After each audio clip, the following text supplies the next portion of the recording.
एक बार की बात है, एक बहुत बड़ी आर्ट गैलरी ने कॉन्टेस्ट डिक्लेयर किया।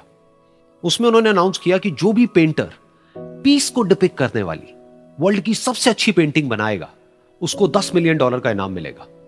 यह बात पूरी दुनिया में फैल गई और पूरी दुनिया से हजारों पेंटर्स ने अपनी अपनी पेंटिंग भेजी उस कॉन्टेस्ट में पार्टिसिपेट करने के लिए। उन हजारों पेंटिंग्स में से जो इस कॉन्टेस्ट के जजेस थे, उन्होंने फाइनली 100 पेंटिंग्स को शॉर्टलिस्ट किया और उन 100 पेंटिंग्स की एक एग्जीबिशन लगाई। उस एग्जीबिशन में इन सारे पेंटर्स को तो इनवाइट किया ही किया, साथ ही साथ मीडिया वाले भी बैठे हुए थे और मीडिया वालों के साथ हजारों लोगों की भीड़ भी जमा थी। क्योंकि प्राइज अमाउंट इतना बड़ा था तो सबका इंटरेस्ट था ये जानने में कि कौन जीतेगा, कि वो पेंटिंग कैसी होगी और कौन वो पेंटर होगा जिसको इतना बड़ा अमाउंट मिलेगा। फाइनली वो दिन आ ही गया। वहां पर सारी ही पेंटिंग्स देखने लायक थी और एक से बढ़कर एक थी।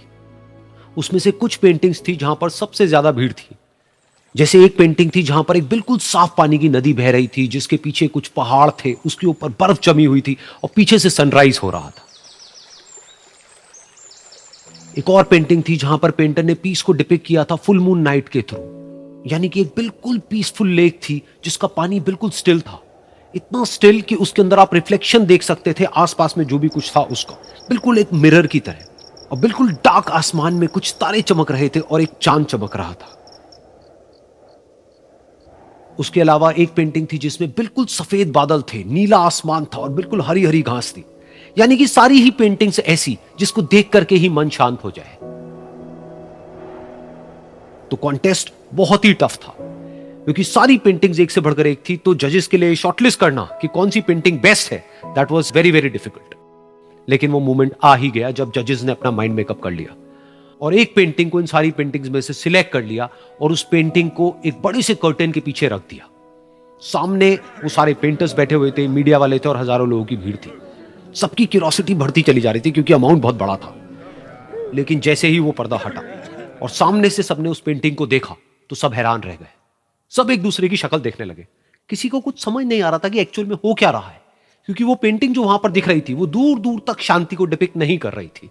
तो सबको लगा कि शायद उस आर्ट गैलरी से कोई गलती हुई है या जजेस से कोई गलती हुई है और किसी गलत पेंटिंग को वहां पे रख दिया है।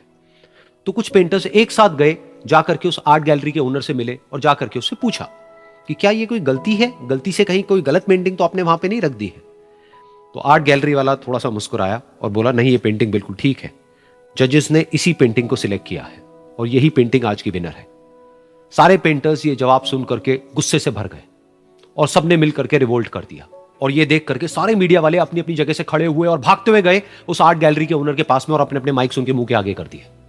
तो अगेन वो आर्ट गैलरी का जो ओनर था वो हल्का सा मुस्कुराया और उसने कहा कि मुझे कुछ बोलने से पहले एक बार इस पेंटिंग को आप लोग ध्यान से देखिए, थोड़ा पास से देखिए, शायद आपको कुछ ऐसा नजर आए जो दूर से नजर नहीं आ रहा है। क्योंकि आप सबने एक चीज तो देख ली कि इस पेंटिंग में आंधी है, तूफान है, चारों तरफ सब कुछ तहस नहस हो रहा है, आसमान में बिजली कड़क रही है, काले बादल हैं, ये सब तो आपने देख लिया। लेकिन एक चीज नहीं देखी कि इस पेंटिंग में एक घर भी है। उस घर में एक छोटी सी खिड़की है जहां पर एक आदमी खड़ा हुआ है। ध्यान से जाकर के देखिए, वो जो आदमी खड़ा हुआ है और बाहर देख रहा है उस घर से, उसके चेहरे पर कोई डर नहीं है, बल्कि एक हल्की सी मुस्कान है, एक ठहराव है, एक सुकून है। और यही है शांति का असली मतलब।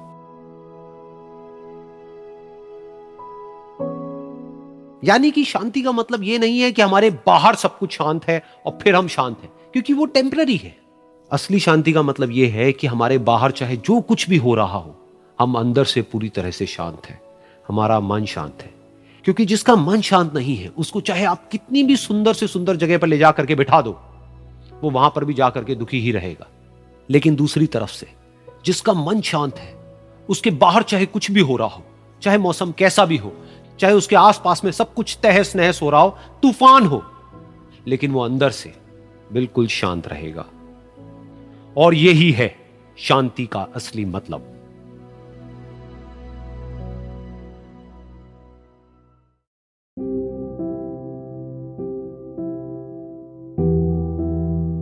एक बार की बात है, एक छोटे से गांव में एक आदमी रहता था।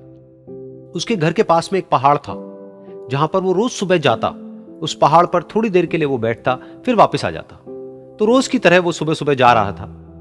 पीछे से उसका छोटा सा बेटा आया, उसने आकर के उसका हाथ पकड़ लिया और कहा कि आज मैं भी आपके साथ चलूंगा। उसने पहले तो उसको थोड़ा सा समझाया और मना किया, कहा कि जो रास्ता है वो बहुत ही छोटा है और चढ़ाई बहुत ज्यादा है, तो तुम मेरे साथ नहीं चल पाओगे। लेकिन फिर जब उस बेटे ने जिद करी तो पिता मान गया। तो दोनों पहाड़ पर चढ़ने लगे। पिता ने बेटे का हाथ कस के पकड़ा हुआ था। लेफ्ट साइड में पहाड़ थे, राइट साइड में खाई थी और रास्ता बहुत ही छोटा था। और वो पहाड़ की चोटी तक पहुंचने ही वाले थे, तभी रास्ते में एक बड़ा सा पत्थर आया। क्योंकि पिता उस रास्ते पर रोज आता था तो उसको पता था कि वहां पे पत्थर है, तो वो साइड से निकल गया। लेकिन जो बेटा था उसका ध्यान कहीं और था, तो उसका घुटना जा करके उस बड़े से पत्थर पर टकरा गया। तो फिर उस बच्चे के मुंह से एक चीख निकली, और जैसे ही वो चीखा उसकी आवाज उन पहाड़ों में गूंजने लगी। इससे पहले उस बच्चे ने कभी भी अपनी आवाज की गूंज नहीं सुनी थी, तो उसे समझ नहीं आया कि क्या हो रहा है। वो अंदर से थोड़ा सा घबरा गया। उसे लगा कि शायद कहीं कोई है जो छुप करके उसको देख रहा है और उसका मजाक उड़ा रहा है। फिर उस बच्चे ने बोला, कौन हो तुम? कौन हो तुम? तो जब उस बच्चे ने इस गूंज को सुना, उसे गुस्सा आ गया।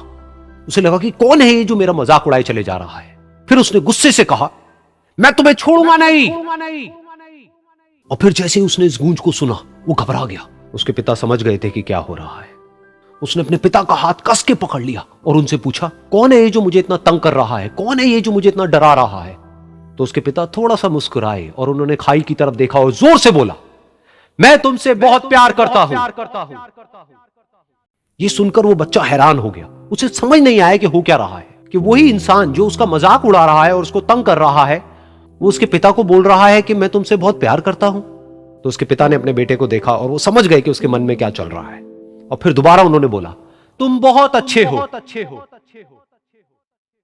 और ये सुनकर उनका बेटा भी थोड़ा सा मुस्कुराया और पूछा अपने पिता से कि ये क्या हो रहा है। और फिर उसके पिता ने अपने बेटे को समझाया, ये जो आवाज तुम सुन रहे हो ना, ये किसी और की नहीं है, ये तुम्हारी ही आवाज है जो कि पहाड़ों में गूंज रही है और तुम्हें अपनी ही आवाज सुनाई दे रही है। जैसा तुम बोलते हो ठीक वैसा ही तुम्हें सुनाई देता है।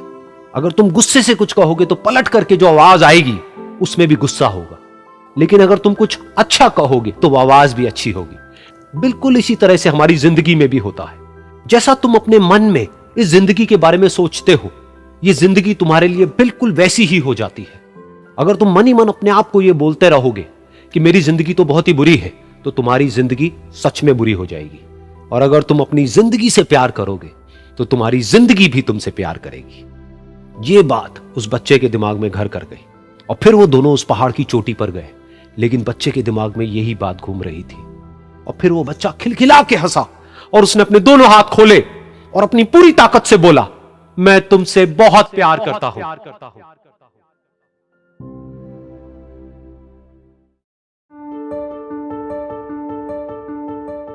एक बार की बात है, एक बहुत बड़ा नेता एक साधु के छोटे से आश्रम में गया, क्योंकि उसने बहुत सुना था उस साधु के बारे में और उसके मन में आया कि मैं एक बार जाकर के देखता हूं कि लोग इतनी तारीफ क्यों करते हैं उसकी। तो जब वो उस आश्रम में गया तो वहां पर एक छोटा सा कमरा था जहां पर एक कालीन बिछा हुआ था। वहां पर कुछ लोग बैठे हुए थे नीचे और साधु जी सामने बैठे हुए थे। कुछ सवाल जवाब चल रहा था। तो जैसे ही वो अंदर गया, वो अकेला नहीं था, उसके साथ में 4 बॉडीगार्ड्स भी थे। और उसको ये आदत थी कि जहां पर भी वो जाता था लोग अपनी जगह से खड़े हो जाते थे, उसकी तरफ देखते थे, हाथ जोड़ते थे, अपना सर झुकाते थे। लेकिन यहां पर ऐसा कुछ भी नहीं हुआ। साधु ने उसकी तरफ देखा तक नहीं, क्योंकि वो साधु किसी के सवाल का जवाब दे रहे थे। लेकिन नेता को इस बात पे गुस्सा आ गया। नेता को लगा कि ये मेरी बेइज्जती है।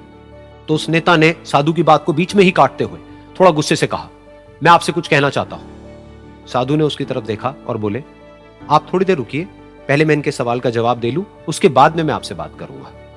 तब तक अगर आप चाहें तो आप बैठ सकते हैं। बस साधु का इतना कहने की देर थी। नेता का चेहरा गुस्से से लाल हो गया और फिर उसने अपना सारा गुस्सा उस साधु के ऊपर निकाल दिया। अभी तक वो नेता बहुत ही तमीज से बात कर रहा था, यानी कि आप कह करके बात कर रहा था। अब वो तू तड़ाक पे उतर आया। नेता ने उस साधु को कहा, तुझे पता भी है मैं कौन हूं और तू किससे बात कर रहा है? साधु ने उसकी तरफ देखा और कहा, मुझे इससे कोई फर्क नहीं पड़ता कि आप कौन हैं, लेकिन आप जो कोई भी हैं, अगर आप चाहते हैं कि मैं आपके सवाल का जवाब दूं या आपसे बात करूं तो आपको कुछ देर रुकना होगा। और साधु के ये कहते ही नेता गुस्से से पागल हो गया और वहीं सबके सामने चीखने चिल्लाने लग गया, अब मैं तुझे तेरी असली औकात दिखाऊंगा। तूने मुझसे पंगा लेकर के ठीक नहीं किया है। तुझे पता भी है मैं तेरे बारे में क्या सोचता हूं। साधु ने फिर से उसकी तरफ देखा और बड़े ही प्रेम से कहा कि मुझे इससे कोई फर्क नहीं पड़ता है कि आप मेरे बारे में क्या सोचते हैं। आप जो चाहे वो मेरे बारे में सोच सकते हैं। फिर उस नेता ने बोला कि तू चाहे सुनना चाहता है या नहीं, लेकिन मैं तुझे बताऊंगा यही सबके सामने कि मैं तेरे बारे में क्या सोचता हूं। तू एक बहुत ही घटिया इंसान है। तू कोई साधु नहीं है, तू एक ढोंगी है, पाखंडी है, और यहां पर जितने भी लोग बैठे हैं उन सबको बेवकूफ बना रहा है। तेरा बस एक ही मकसद है कि इन लोगों की जेब में जितना भी पैसा है वो सब तेरे पास में आ जाए। तू अपने फायदे के लिए इन लोगों का इस्तेमाल कर रहा है, और अब मैं तुझे नहीं छोड़ने वाला, तेरा पर्दाफाश करके रहूंगा पूरी दुनिया के सामने। लेकिन उसके इतना बोलने के बाद भी उस साधु के चेहरे पर हल्की सी मुस्कान बनी ही रही। ये देखकर वो और तिल मिला गया और उसने कहा, अब बहुत हुआ, अब मैं यहां एक मिनट भी नहीं रुकने वाला, लेकिन अभी भी तेरे पास में मौका है। अगर मुझसे माफी मांगनी है या मुझसे कुछ कहना है तो कह सकता है। इतना सब होने के बाद भी साधु बिल्कुल शांत था और उनके चेहरे पर एक मुस्कान थी। उन्होंने अपनी आंखें बंद कर ली। फिर साधु ने अपनी आंखें खोली, हाथ जोड़े और कहा कि मुझे आपसे कोई गिला शिकवा नहीं है, मेरे मन में आपके लिए कोई भी गलत ख्याल नहीं है। जो भी आपने मेरे बारे में कहा वो आपकी अपनी सोच थी, तो मुझे आप में कोई भी बुराई नजर नहीं आती है। मुझे आप एक बहुत ही भले इंसान लगते हैं। और साधु के इतना कहते ही नेताजी का दिमाग 7वें आसमान पर पहुंच गया। उनके चेहरे पर एक अजीब सी खुशी थी, क्योंकि उस साधु ने वो ही कहा जो बाकी सब लोग उस नेता को कहते हैं। और वो खुशी खुशी उस आश्रम से अपने घर की तरफ चला गया और जा करके अपने पिताजी के साथ में बैठ गया। उसके पिताजी की आंखें बंद थी और वो ध्यान में थे। पूरी जिंदगी उन्होंने सिर्फ लोगों की सेवा करी और बदले में कुछ भी एक्सपेक्ट नहीं किया। तो थोड़ी देर बाद जब उन्होंने अपनी आंखें खोली और देखा अपने बेटे को अपने साथ बैठे हुए, तो उनके बेटे के चेहरे पर आज एक अजीब सी खुशी थी जो आज से पहले उन्होंने कभी नहीं देखी थी। फिर उसने एक एक करके सब कुछ बताया कि आज क्या हुआ, किस तरह से वो आश्रम गया, वहां पर क्या हुआ, उसने क्या कहा, उन्होंने क्या कहा। तो जब इसके पिताजी ने पूरी बात सुनी तो थोड़ा सा मुस्कुराए और अपने बेटे को देख करके बोले कि उन्होंने तुम्हारी तारीफ नहीं करी है, क्योंकि उन्होंने वो नहीं कहा कि जो तुम हो, उन्होंने वो कहा कि जो वो खुद है। और तुमने जो भी कुछ उनको कहा वो नहीं कहा कि जो वो है, बल्कि तुमने वो कहा जो तुम खुद हो। यही बात वेदों में भी कही गई है, यथा दृष्टि तथा सृष्टि। ये दुनिया तुम्हें वैसी नहीं दिखती है जैसी कि ये दुनिया है। ये दुनिया तुम्हें वैसी दिखती है जैसे तुम खुद हो। जिसकी नजर जैसी है उसके लिए ये दुनिया वैसी ही है। तो अगर तुम अपनी दुनिया को बदलना चाहते हो तो उसका सिर्फ एक तरीका है, अपनी नजर को बदलो।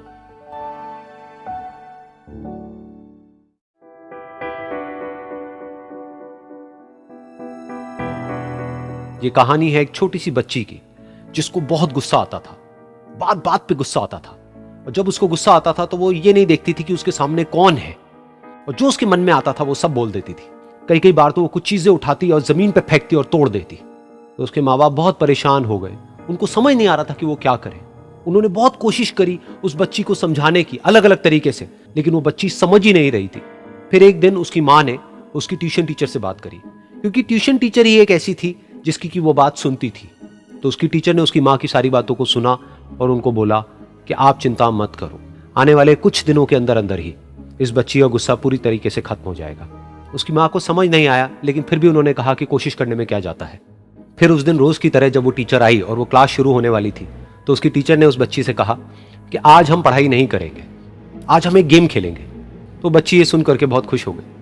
फिर टीचर उस बच्ची के साथ में उस घर के पीछे एक दीवार के पास में जाकर के खड़ी हो गई, और उस टीचर ने उस बच्ची को कहा कि गेम ये है कि अब जब भी तुम्हें गुस्सा आए, तुम्हें कील लेनी है और यहां पर आकर के इस दीवार में गाड़ देनी है, थोड़ी सी, जितनी हो सके। फिर उस बच्ची ने टीचर से पूछा, लेकिन इससे क्या होगा? तो टीचर ने कहा कि जब ये गेम खत्म हो जाएगी तो तुम्हें एंड में एक प्राइज मिलेगा। फिर उस बच्ची ने बिल्कुल वैसा ही किया जैसे कि उस टीचर ने कहा था, यानी कि अब उसको जब भी गुस्सा आता तो वो जाती और जा करके एक कील उस दीवार में गाड़ देती। तो जैसा कि उस लड़की को बहुत गुस्सा आता था, तो पहले ही दिन वहां पर 10 से ज्यादा कीलें गड़ गई। लेकिन उन कीलों को गाड़ने के लिए उसको बार बार पीछे जाना पड़ता और जा करके उस कील को गाड़ना पड़ता। तो उसके दिमाग में आया कि जितनी मेहनत मैं लगाती हूं उस कील को गाड़ने में, उससे कम मेहनत में मैं अपने गुस्से को कंट्रोल कर सकती हूं। अगले दिन 8 कीलें गड़ी, उसके अगले दिन 6, फिर 4, फिर 3, फिर 2, फिर 1। फिर एक ऐसा भी दिन आया जब एक भी बार उसको गुस्सा नहीं आया और एक भी कील उस दीवार में नहीं गड़ी, और वो बच्ची बहुत खुश हो गई। खुशी खुशी वो अपनी टीचर के पास में गई और जाकर के उनको बताया कि देखो मैम, आज मैंने एक भी कील उस दीवार में नहीं गाड़ी है, क्योंकि मेरे को एक बार भी गुस्सा नहीं आया है। तो मैम ने उसको थोड़ी सी शाबाशी दी और मैम उसके साथ में उस दीवार के सामने जाकर के खड़ी हो गई। अब मैम ने उस बच्ची को कहा कि गेम अभी खत्म नहीं हुई है, अब तुम्हें क्या करना है कि जिस भी दिन तुमको बिल्कुल भी गुस्सा नहीं आता है, उस दिन के एंड में तुम एक कील को इस दीवार से निकाल दोगी। तो बच्ची ने वैसा ही किया, लेकिन क्योंकि कीलें बहुत ज्यादा थी तो 1 महीने से भी ज्यादा टाइम लग गया उन सारी कीलों को बाहर निकलने में। लेकिन एक दिन ऐसा भी आया जब सारी कीलें उस दीवार से बाहर निकल गई। फिर वो बच्ची बहुत ही खुश होकर के अपनी टीचर के पास में गई और जाकर के बोला कि अब उस दीवार में एक भी कील नहीं है। तो उसकी टीचर उस बच्ची के साथ में उस दीवार के सामने जाकर के खड़ी हुई। उसने देखा कि एक भी कील नहीं है दीवार में। फिर उसको उसकी एक फेवरेट चॉकलेट गिफ्ट करी और बोला कि तुम इस प्राइज को जीत गई हो। बच्ची बहुत ही खुश हो गई। फिर टीचर ने उस बच्ची से पूछा कि क्या तुमको इस दीवार में कुछ नजर आ रहा है? तो बच्ची ने कहा, नहीं मैम, इसमें तो कुछ भी नहीं है, सारी कीलें निकल चुकी हैं। तो उस टीचर ने कहा, एक बार ध्यान से देखो, शायद कुछ नजर आए। तो उस बच्ची ने दोबारा देखा और कहा, वो जो कीलें मैंने गाड़ी थी उसके कुछ निशान मुझे नजर आ रहे हैं दीवार में। जब बच्ची ने ये देख लिया, फिर उसकी मैम ने उस बच्ची को कहा, जैसे तुमने इस दीवार में कील गाड़ी और अब तुम उस कील को तो निकाल सकती हो लेकिन उसके निशान को नहीं मिटा सकती, ठीक इसी तरह से होता है जब तुम गुस्सा करती हो। जब तुम गुस्सा करती हो अपने माँ बाप पे या किसी पे भी, तो उनके दिल पर चोट लगती है, उनको दर्द होता है और वहां पर एक निशान रह जाता है। उस निशान को तुम चाह करके भी हटा नहीं सकती, फिर चाहे तुम उनसे जितना मर्जी माफी मांग लो। ये सुनकर बच्ची को अपनी गलती का एहसास हुआ और वो रोने लगी और वो भागती हुई गई और अपनी माँ के पास में जाकर के उनसे गले लग गई और अपनी माँ को बोली कि मम्मा, मैं आज के बाद कभी गुस्सा नहीं करूंगी, मुझे समझ आ गया मैंने क्या गलती करी। और उस दिन के बाद उस बच्ची ने कभी गुस्सा नहीं किया।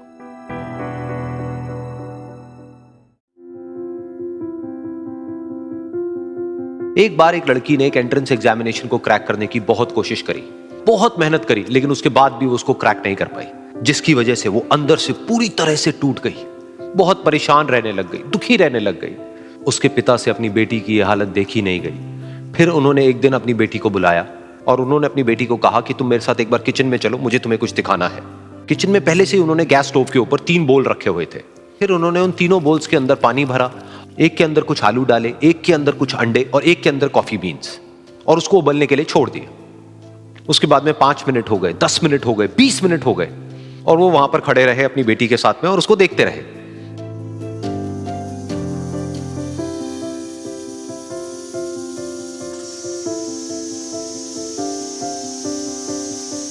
तो बेटी अंदर से थोड़ी सी इरिटेट होने लग गई, कहती है क्या कर रहे हो आप?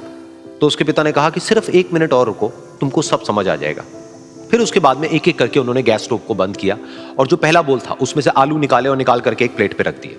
दूसरे बोल में से उन्होंने वो अंडे निकाले और निकाल करके एक और प्लेट में रख दिए और तीसरे बोल में से जो कॉफी थी उसको छान करके एक कप के अंदर भर दिया और वो वहीं सामने स्लैब पे रख दिया और अपनी बेटी से पूछा कि तुम्हें क्या दिख रहा है? तो उनकी बेटी को थोड़ा सा गुस्सा आ गया। उसने कहा कि इसमें देखना क्या है, एक में आलू है, एक में अंडे हैं और एक में कॉफी है। तो उसके पिता ने कहा कि एक बार इनको छू करके देखो, शायद तुम्हें कुछ समझ आए। तो उसने सबसे पहले आलूओं को छुआ, तो जब उसको छुआ और थोड़ा सा दबाया तो वो बिल्कुल सॉफ्ट हो चुके थे। तो उसके बाद में उसके पिता ने उन अंडों को तोड़ा तो वो हार्ड थे।